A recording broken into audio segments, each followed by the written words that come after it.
ಕೇಳ್ಕೊಳ್ಳೋದೇನು, ಈ ವೇದಿಕೆಯಿಂದ ಈ ಒಂದು ಅವೈಜ್ಞಾನಿಕ ವರದಿ ಏನಿದೆ ಇದನ್ನು ತಿರಸ್ಕರಿಸಿ. ಈಗ ಬ್ಯಾಕ್ವರ್ಡ್ ಕ್ಲಾಸ್ ಕಮಿಷನ್ ಸೆನ್ಸಸ್ ಆಗಿದೆ.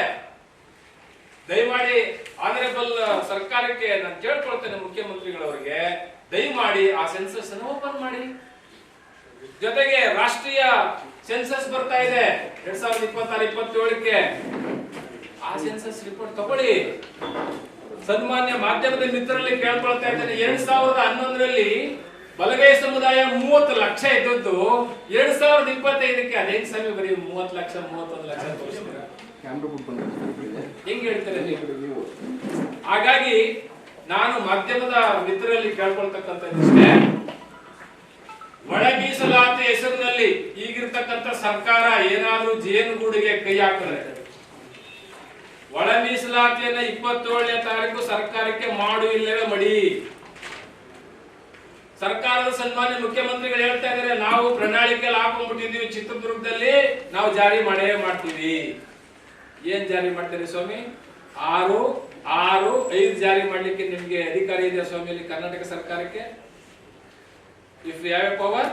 ಶಿಕ್ಷಣ ಮತ್ತು ಉದ್ಯೋಗಕ್ಕೆ ಇರ್ತಕ್ಕಂಥದ್ದನ್ನ ಯಾವ ರೀತಿ ಸಮಾನವಾಗಿ ಹಂಚಿಕೆ ಆಗ್ಬೇಕು ಅಂತಕ್ಕಂಥ ಒಂದು ಸಣ್ಣ ಕಲ್ಪನೆ ಇಲ್ಲದೆ ನಿಮ್ಮ ಅಧಿಕಾರಿಗಳು, ಸರ್ಕಾರದ ಅಧಿಕಾರಿಗಳು ಕಣ್ತಪ್ಪಿ ನಿಮ್ಮನ್ನ ಕುರುಡರನ್ನಾಗಿ ಮಾಡಿ ಇವತ್ತು ಸಮುದಾಯಗಳನ್ನ ಬೀದಿಗೆ ತಂದಿದ್ದೀರಿ. ಇದಕ್ಕೆ ನಿಮ್ಮ ಅಧಿಕಾರಿಗಳ ಕಾರಣ. ಅದಕ್ಕೆ ಸನ್ಮಾನ್ಯ ಮುಖ್ಯಮಂತ್ರಿಗಳನ್ನ ನಾನು ಕೇಳ್ಕೊಳ್ಳೋದು, ಸನ್ಮಾನ್ಯ ಮುಖ್ಯಮಂತ್ರಿಗಳ ರಾಜಕೀಯ ಭವಿಷ್ಯವನ್ನ ಬರೆದಂತ ಜನ ನಾವು ಬಲಗೈ ಸಮುದಾಯದವರು. ಅವರ ಉಪಚುನಾವಣೆಯಲ್ಲಿ 257 ಓಟ್ಗಳ ಮುಖಾಂತರ ಅವ್ರನ್ನ ಮುಖ್ಯಮಂತ್ರಿ ಮಾಡಿದವರು ನಾವು. ಅವರ ರಾಜಕೀಯ ಭವಿಷ್ಯ ಬರೆದವರು ನಾವು.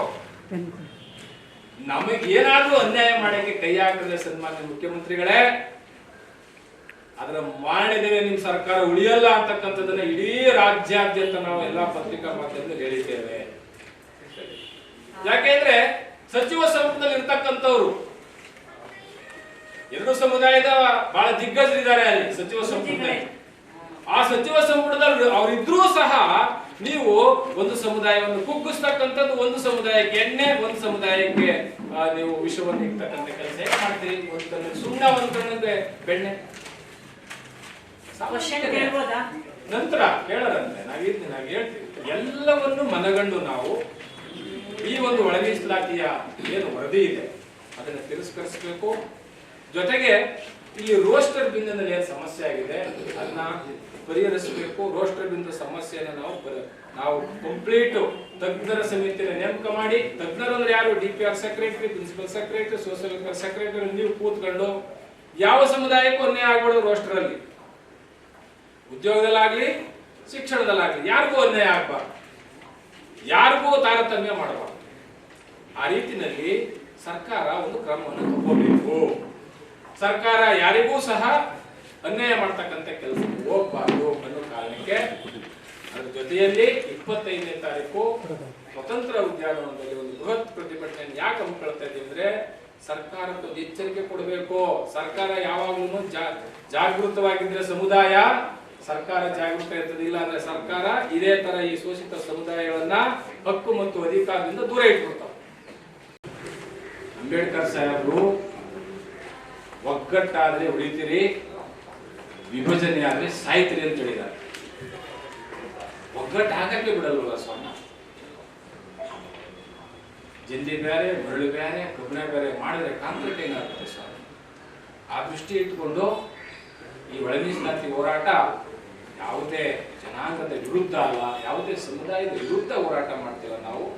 ಎಲ್ಲರಿಗೂ ಸಮಾನ ಹಕ್ಕುಗಳನ್ನ ಕೊಡಿ, ರೋಸ್ಟರ್ನಲ್ಲಿ ಎಲ್ಲರಿಗೂ ಅವಕಾಶ ಕೊಡಿ.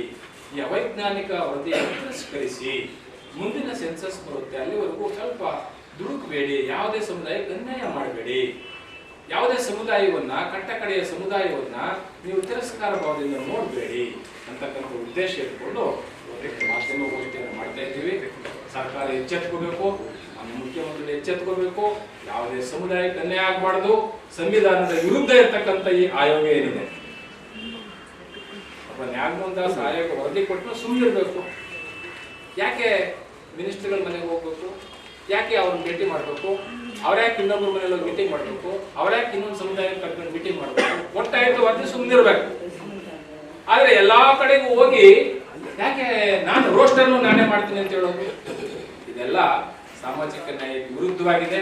ಇದನ್ನು ನಾವು ಉಗ್ರವಾದಂಥ ಪ್ರತಿಭಟನೆ ಮಾಡ್ತಾ ಇದ್ದೇವೆ. ಇದನ್ನು ತಿರಸ್ಕರಿಸಲೇಬೇಕು ಅಂತಕ್ಕಂಥ ಮಾತುಗಳನ್ನ ಈ ಸಂದರ್ಭದಲ್ಲಿ ಕೇಳ್ತಾ, ನಮ್ಮ ವಿದ್ಯಾರ್ಥಿಗಳ ಭವಿಷ್ಯ, ನಮ್ಮ ವಿಶ್ವವಿದ್ಯಾಲಯದ ಭವಿಷ್ಯ, ನಮ್ಮ ಶೋಷಿತ ಸಮುದಾಯದ 101 ಜಾತಿಯ ಮಕ್ಕಳ ಭವಿಷ್ಯದ ಹಿತದೃಷ್ಟಿಯಿಂದ ಇವತ್ತು ನಾವು ಈ ಒಂದು ಹೋರಾಟಕ್ಕೆ ಇಳಿಯಲೇಬೇಕಾಗಿದೆ.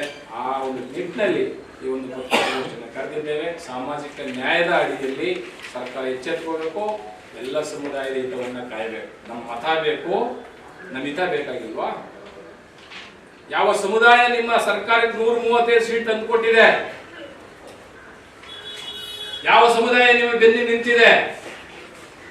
ಅದನ್ನ ಯಾವತ್ತೂ ಮರಿಬಾರದು. ಅಂಬೇಡ್ಕರ್ ಅವರ ಕನಸನ್ನ ನುಚ್ಚುನೂರು ಮಾಡ್ತಕ್ಕಂಥ ಕೆಲಸವನ್ನ ಯಾರು ಮಾಡಿದ್ರು ನಾವು ಸಹಿಸಲ್ಲ ಅಂತಕ್ಕಂಥ ಮಾತುಗಳನ್ನ ಹೇಳ್ತಾ ನನ್ನ ಮಾತಿಗೆ ವಿರಾಮ ಹೇಳ್ತೇನೆ. ತಮ್ಮೆಲ್ಲರಿಗೂ ವಂದನೆಗಳು.